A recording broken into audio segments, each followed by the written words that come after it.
I'm Yvonne from Growing Old Disgracefully. I'm Marie from Midlife Dramas in Pyjamas. You can find us both on Facebook. And now we've come together to bring you inspirational stories from midlife and beyond in our podcast, Hear Me Roar!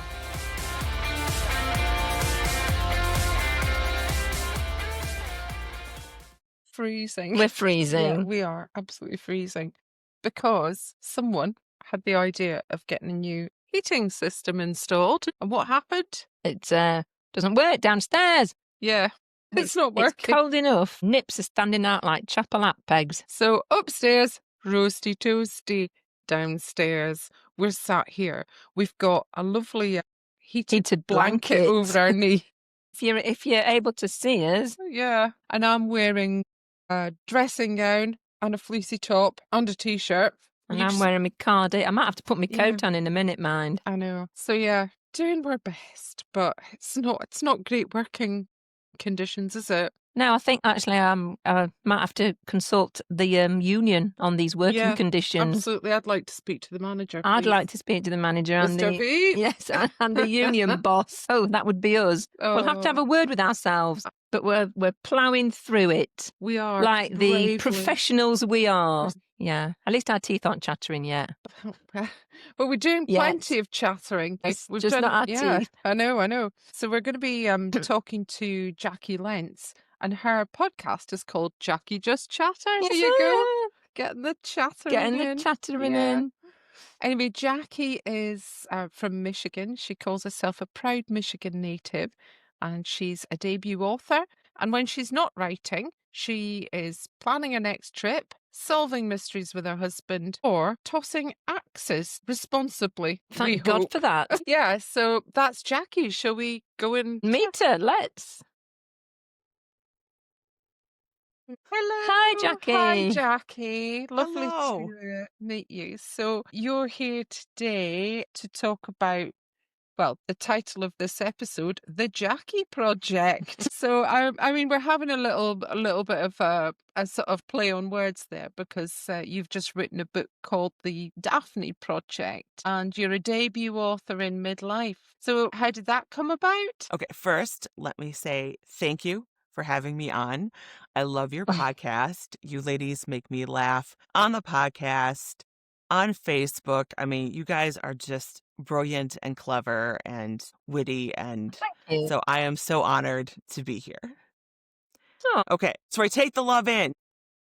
Yes, we're accepting the love. We are. Okay, so you're asking how my debut novel came to be. Yeah. Well, it's my second book. It's my first published. I was writing one book and I put it on hold, and I was thinking about like, okay, what do I want to write next? And like, I had these ideas. I'm like, okay, there's all of these tropes, and some of them I love very much. But I'm like, what if they don't go the way they normally go? And then just this character, Daphne, threw open the door and just rushed inside. And she's like, hi, I'm here, and you're telling my story.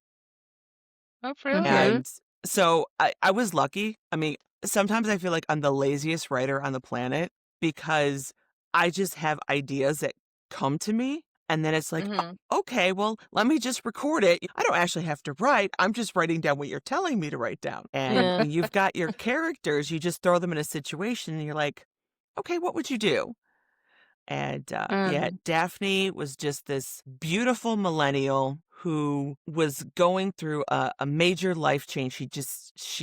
Her life was in free fall and she's wanting to start over, which worked because I was going through a life change as well. I had left a career of teaching. I taught social studies, which is U.S. history, world history, government, economics, geography, from almost 20 years.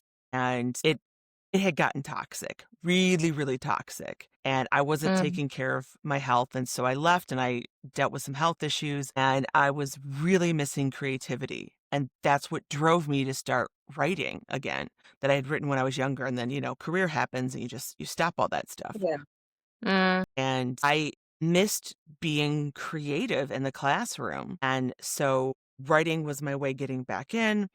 And then, Daphne was just a delight because I was going through this, well, what do I want to do with my life? Where am I going now? I mean, you don't retire in your late 40s. I retired from one job, but I'm like, okay, now I have to transition to something else. What is it I want to do? And that was such a big question. It was an overwhelming question.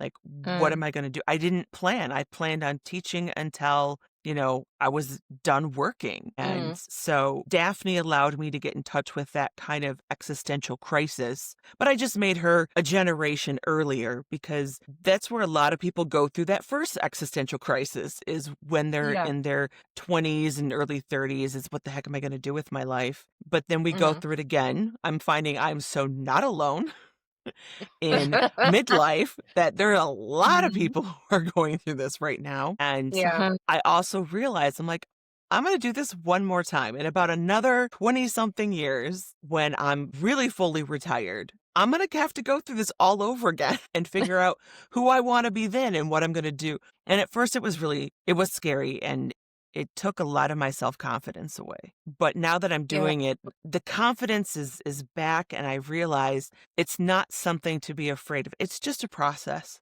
It's part of life. We're not one thing. We're snakes. We shed our skins and we come out new, and we shouldn't fear it. We should embrace it if possible.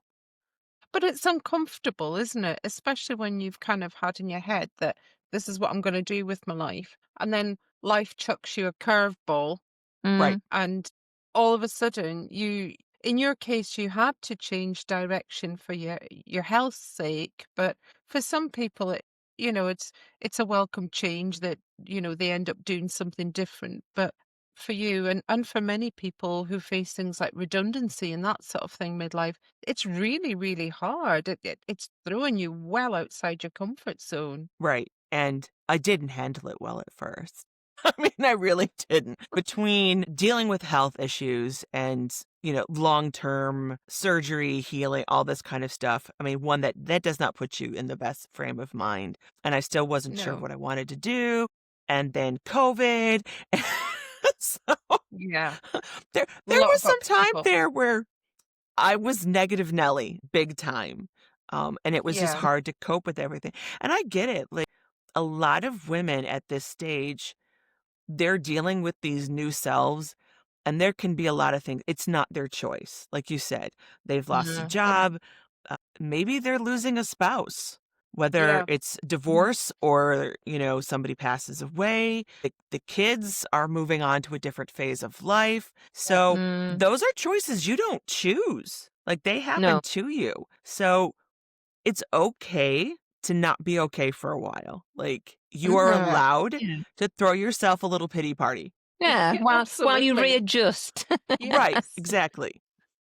So you kind of pulled yourself back from that through your creativity. The Daphne Project came out in, was it June? End of July. Yeah, and I've read it. I loved it. I really genuinely did love it because it's sort of you've badged it as women's fiction, but it's as much a mystery as anything. I'm now calling it a cozy quest. It's part cozy mystery smashed in with quest for self-discovery. It's like and then you smash those two together, and then I sprinkle a little romance on top, and that's cozy quest. Yeah. Like, if you want to know what the Daphne Project's about, here's the quick summary: is Daphne's life is an absolute free fall, and so she's hoping salvation has arrived in the form of this inheritance from her great aunt, in the form of a house in a small town in Maine. One of the twists is she hasn't seen or spoken to her aunt in 20 years. Yeah. That she spent one summer with her. It was magic, and then silence. So she's stunned when she gets this inheritance. She goes there and she's like, okay, I'm going to relaunch my life. But then she starts remembering her aunt. She starts trying to figure herself out. And then she also starts to question the nature of her aunt's death. Was it what the police tell her what happened? And so she's like, okay, I don't want to go back home, because she's living with mom at that moment. And her mom is a bitch, just a complete bitch. And so staying in Cobb, Maine, and trying to figure out what happened with her aunt sounds so much better than having to go back home. So She's like, yeah, I'm just going to stay here for a while and figure what's going out there. Which, disclaimer, my mom is very insistent on this, that I let people know she is not the inspiration for Daphne's mom. My mom is loving and kind, and Daphne's mom is nothing to do with her at all. You self-published the Daphne Project. Why did you go down the self-publishing route? You know what? The main reason I did it actually was my mom. Oh, right. Yes, my wonderful mom. The first book I wrote, I looked for agents and then got blah, blah, blah, the rejections. And so I had Daphne. I was trying to figure out, do I want to do that again? And I'm like, I don't, because I want my mom to hold a copy of my book in her hands. And my mom had a surgery and her recovery afterwards did not go well. And she was having memory issues and all kinds of stuff. And we were scared. And she's improved. She's better now, but it's one of those things you realize things can change and they can change quickly. My mom is in her late 70s and I'm like, I need to get this out sooner than later. And if I have to go find an agent, if I have to go through the publishing hassle, I'm like, from that moment, that was 2-3 years down the road. I'm like, I'm not waiting that long. This is going to be in her hands in a year. I don't want to wait even more than a year. And that was when I decided that I was dedicating my book to her. And so when I got my author's copies in, I got my my family together, my sister, my brother, and nephews, or nieces, not nephews. Anyway, so I handed out copies of the author proofs and I said, okay, there's the cover, and then they turned to the dedication page. Everyone else knew that I had dedicated it to my mom except her. And when she saw it, she was just silent. Like she was like and she's like, she couldn't talk, which my mom talks more than I do. And so she was so overwhelmed. Like she's trying not to cry. And yes. And it's so I didn't do it exactly how I wanted to get it out. I just didn't have that window. But think of that look on her face. I'm like, you know what? Doesn't matter. Because to me, that was just the best gift in the world. But you launched in Barnes & Noble, didn't you? I did. Which is pretty cool. Yes, it was. Because of my teaching experience, I'm well aware learning is hard, but you can do it. If you're really motivated and you're willing to make the time and energy for it, you can learn it. And my name is on my book. I'm not going to have it be a piece of crap. Like, I don't want to have anything that I would be embarrassed to have out there. So when I was, I'm working on the writing of it, but then it came to the publishing and I'm like, okay, well, I'm not going to publish this in a garbage, quick way. And I hate to say it, this is where self-publishers get a bad name because you do have people who don't do any research. They don't talk to other people. They don't understand. And I did research and I talked to you, Yvonne, and other authors that I knew and just everything. I looked at what industry standards were for my book. And if this is what if this is what Penguin Random House was going to do, I did it. I hired a professional editor. I hired a proofreader. Before that, I did out the betas. I hired a professional cover artist, and my cover came out beautifully and exactly how I wanted it to be. And, I looked at all of the front material you have to have, and I got like the copyright numbers, and I got my ISBN numbers. So I have complete control of where that book goes, not anybody else. And they're not cheap either. No. No, they're not. They're not like horribly expensive, and they're cheaper if you buy. Like I bought a 10-pack, so I've got the other ones ready for my sequel.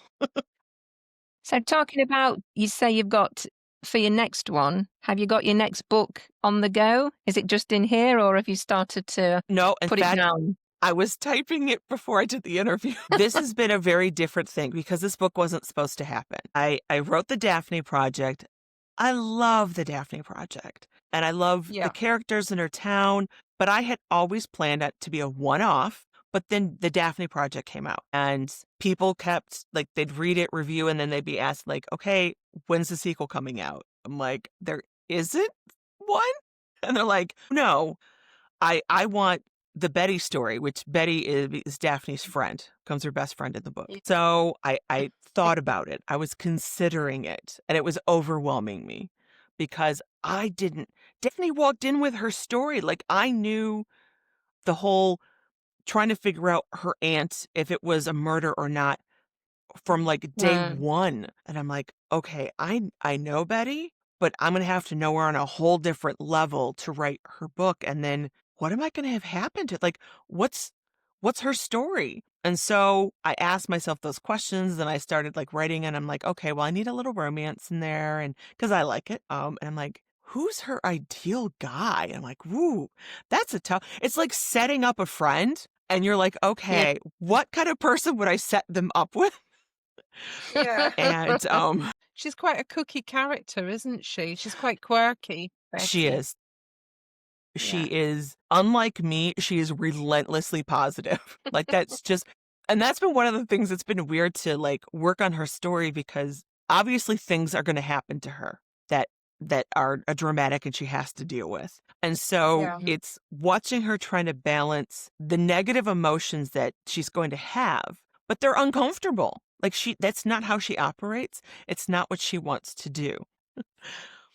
I wish I was more Betty. No, well, I think anyone listening right now, it's probably quite interesting for them, the whole sort of writing process, as well as the self-publishing process, and getting an understanding of what you've gone through there and how much you've had to learn to do it all as well. But on top of all of that, you also do a podcast. I do. I have a podcast called Jacqui Just Chatters. That was born out of boredom. So I finished my first book, and I was writing Daphne, but I wanted something else. And this was after one of my surgeries. And so I've had surgery. I've torn the tendon in both my ankles separate times, each ankle, same tendon. Yeah. So after the surgery, like, I literally could not put any weight on my foot for like 2 to 3 months. And then I had to get it to relearn to walk properly. So that was like another 6 months. Like, honestly, from when the surgery happened to when I could walk without a limp was a year. So yeah. So after I had the surgery, I like was very immobile, and I'm like, I can do a podcast. I love podcasts. So I did a deep dive. I must have spent like 10, 12 hours learning how to do a podcast. And so I just recorded. I just put out an episode. Within 24 hours of coming up with the idea, I just did it. But I find that's all my best stuff. If I don't think and I just leap in, the best things happen to me, because then I don't have time to overthink it. Does your podcast have a theme? Are there certain guests that you have? Is there something running through it? It took me many, many episodes to realize what the theme was. It's storytelling. It's always a story. Like, it could be I'm telling a story from my life, or maybe I'm telling a positive news story, or Yvonne's been on an episode with the hot takes on old news. So I take old news stories and have modern she told me comment. about that. Oh my God, they're so funny. Yeah, it was so creative. It was just such a brilliant idea for a podcast. And Can you explain that more for people who are listening as to what you want to do? I will go dive. This is the history lover in me. I get to go find old news stories, and then I will read them out loud to guests, and guests will comment on them with their modern judgment. Yeah. And then I also will do more research to add to it, because there's always, so many times it's a small news article and it gets you asking like all these questions. So then I have to go find more about that. And so we dive deeper into them, and they're just really always funny. I did a Halloween episode with a couple friends of mine, and it was at like old style Halloween traditions. Insane. Like, some of the stuff they did. There's one thing they did with a candle and a mirror. I don't know how they didn't kill themselves. So part of it is you're walking backwards down the steps holding a mirror and a candle. I would burn my house down and break my neck at the same time. But yes, that was a tradition. Like, the weird crap people came up with. So yeah, by all means, check that out.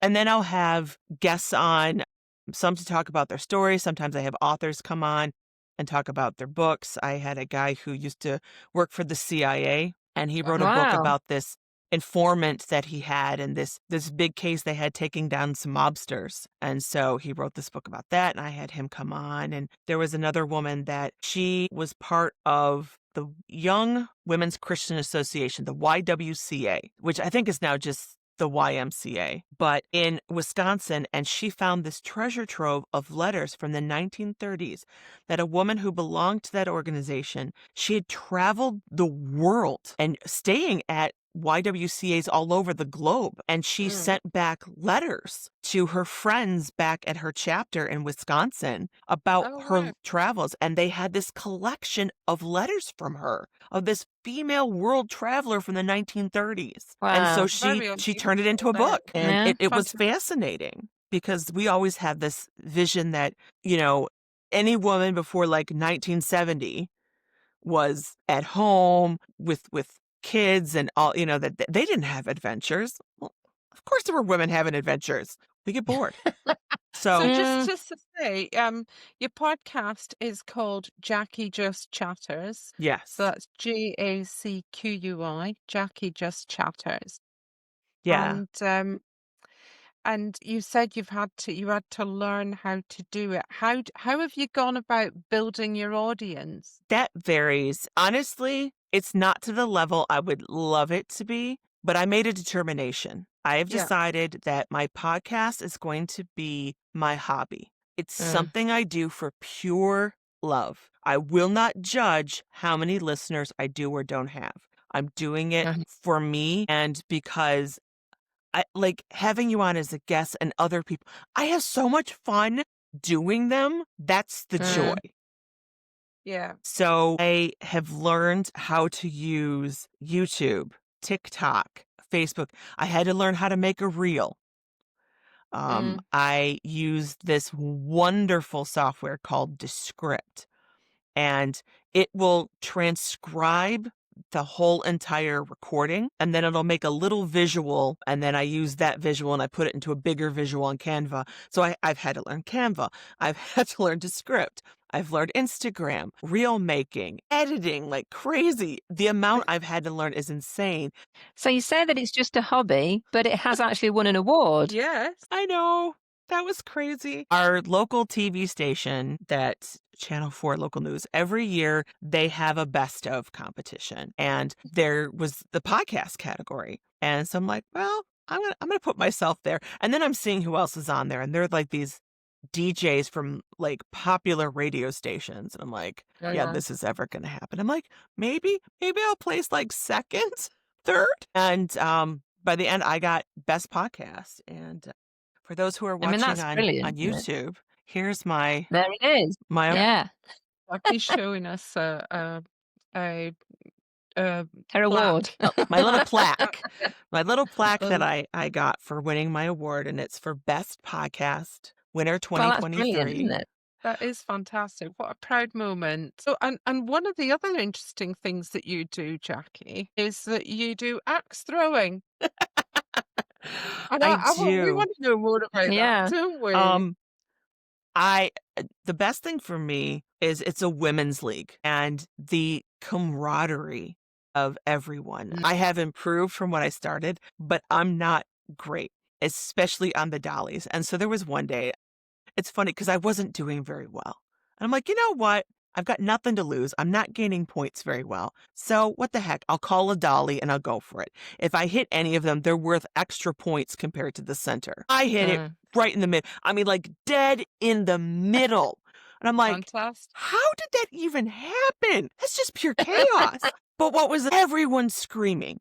Everyone shouting. Every time a woman got a dolly, everyone stopped what they were doing and we were all cheering and we were all like, and we're taking pictures, and how everyone celebrated everyone else's wins was just amazing. And that's lovely, isn't it? Yeah. I've got 3 trophies from axe throwing. 2 are best motivator that the women can vote for in a league. So that's like 3-4 months. They'll pick whoever they think was the most motivating, that helped build them up, whatever. I've won that twice. And it's part of my throwing style. I find I do better if I become cheerleader for who I'm throwing against. So I got my very first sports trophy when I was like 49, 50 years old. It's never too late to win a trophy. Right. So you are now media mogul. You've got your own media empire with the self-published books and your podcast. What's next for the Jacqui Project? Right now, I am working on the Betty Project, the sequel, and I have even decided that it's going to be a trilogy. There is a character I introduce in the Betty Project, and she's going to have the third book, which will be the Sonia Project. That one's going to be at Christmas. So so I look that's, forward to. I'm like, okay, that's going to be, the Betty Project's not going to come out until August of 2027. This is one of those things where you need to know yourself and learn how to say no, even to yourself. Because I was talking with my husband. First, I was bitching about how I'm trying to do too many things at once, and it's just stupid. Like, I need to take things off my plate. Then in the next breath, I shit you not, I'm mentioning how I'd really like to get the Betty Project done by next August of 2026. But I am spending 2.5 weeks in May of 2026 in Scotland and down to London for a little bit. It's family and friends, and it's going to be amazing. Well, I hope you have a wonderful time. So, Jacqui, you've been fascinating to listen to. All these things that we start in midlife and then we just grab them and run with them. That's brilliant. So that just brings us to our last question, really. If you were a cocktail or mocktail, what would you be called and what would be your ingredients and why? Okay, so I went with a mocktail, which is one of the great... I don't drink, like, ever. I don't drink, which was amusing because Daphne does. She imbibes quite a lot. And that was one of the things my mom was like, how you don't even know about this? I'm like, you observe other people. It's not that hard. So writers make stuff up. That's what we do. Can't trust us. So my mocktail, I'm calling it modern vintage. Because I feel like I live in both worlds. I love vintage stuff. I love modern stuff. And so it's kind of a twist on the classic Shirley Temple. You start with pouring some grenadine over some ice, and that represents the smoothness, the sweet side of me. And it's got that nice red color, and I love the color red. And then in the traditional recipe, you use a lemon lime. I call it pop. Other people call it soda. I believe you call it a fizzy drink. So traditionally you'd put that in there. I like to use a ginger ale. That puts a little spice in there. That's my spicy side.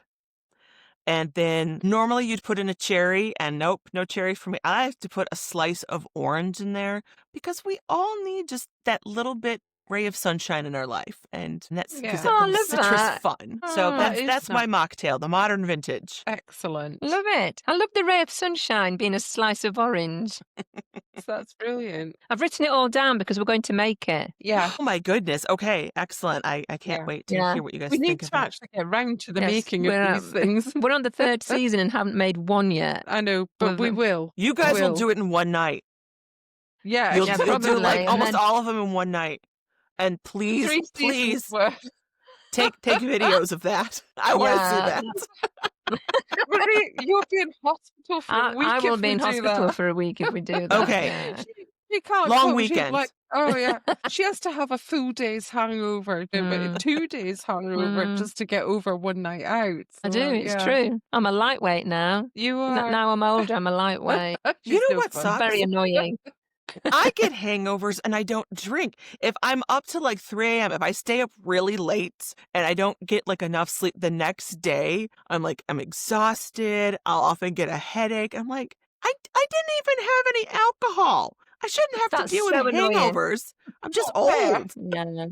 Well, listen, it has been absolutely fascinating talking to you. Thank you so much, Jacqui, for coming on and telling us about your book, your writing process, your self-publishing struggles and triumph, media company, and your little budding media empire here that you've got with your podcast as well. And I hope some of our listeners will go on and just have a listen to Jacqui Just Chatters, because it is really good. It covers a wealth of things, and just really interesting people. Yeah. Thank you so much for coming on and telling us about and it's been lovely for me to meet you, because obviously Yvonne knows you. I feel like I already know you because I've been watching so many of your videos, Marie, and like reading all your stuff. I'm like, oh yeah, that's right. I know her. She doesn't know me that well. Which is why it's been lovely to meet you, because now I do know you a bit better, yes. And I appreciate you guys for having me on. This has been absolutely lovely. Yeah. Well, thanks very much, Jacqui. Yeah. Thanks a lot for coming on. Thanks, Jacqui. All right. Take care. Bye.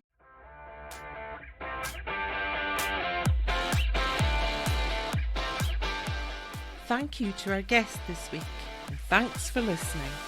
And we look forward to roaring with you again.